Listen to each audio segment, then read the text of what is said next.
umeukata. Ukimaliza, kumbuka haya ni mabutu yasiyouma. Kwa hiyo usukaji wake ni wa tofauti kidogo. Utazungusha kwa uzi, ule uzi mwembamba ule. Utazungusha hiyo nywele yako uliyoikata pale, unazungusha vizuri kabisa kama unavyoniona hapa nazungusha. Hakikisha hauikazi sana wala hauilegezi sana nywele yako. Alafu unatakiwa uwe na rasta yako. Kwa hiyo kama unasukia rasta bunda 2 kamili, utakuwa na rasta bunda 1 kwa mabutu 3. Kwa hiyo utakuwa umeshaigawa kabisa vizuri pale. Alafu unatakiwa uwe na sindano ile ya kukrochi.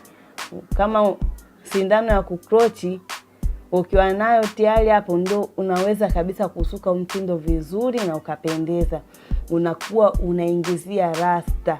Yaani pale ulivyofunga na uzi ndo unaingiza rasta. Rasta itatokea upande huu na huu kama hapa ninavyofanya. Niangalie kwa uzuri kabisa. Unaingiza rasta.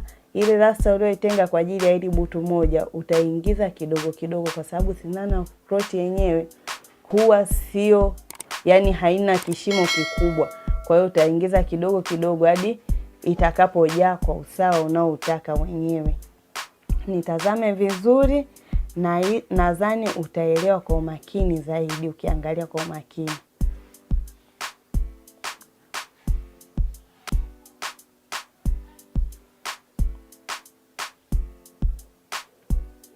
Kama unavyoniona hapa sasa, nimeshaingiza hadi usawa ninaotaka. Alafu nitakata nywele kadogo, yani kwenye ile rasta natoa kanywele kadogo, alafu nitakazungushia. Hapa ndo yani naanza kusuka.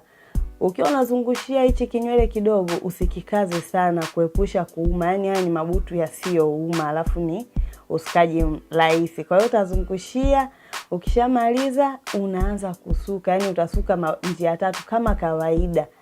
Lakini huu ni mtindo mwepesi kuliko kawaida, yani kuliko mlivyozoea, na pia haumi. Unasuka pale, utasuka mpaka mwisho, utakuja na la pili yake, utakata vile vile, yani hatua ni zile zile. Unakata njia hizi za nyuma, unazifunga ili zisikuchanganye, utachana vizuri. Alafu utachukua uzi mdogo, utafunga. Ukishafunga uzi mdogo, unaanza kuingizia rasta ulioitenga kwa ajili ya kuingiza ili butu lingine kwa sindano ya kukrochi. Unaingiza vizuri pale kidogo kidogo mpaka itakapojaa usawa unaopenda. Nitazame vizuri, nadhani utaelewa. Na ili kutufuatilia mafunzo yetu ya kila siku,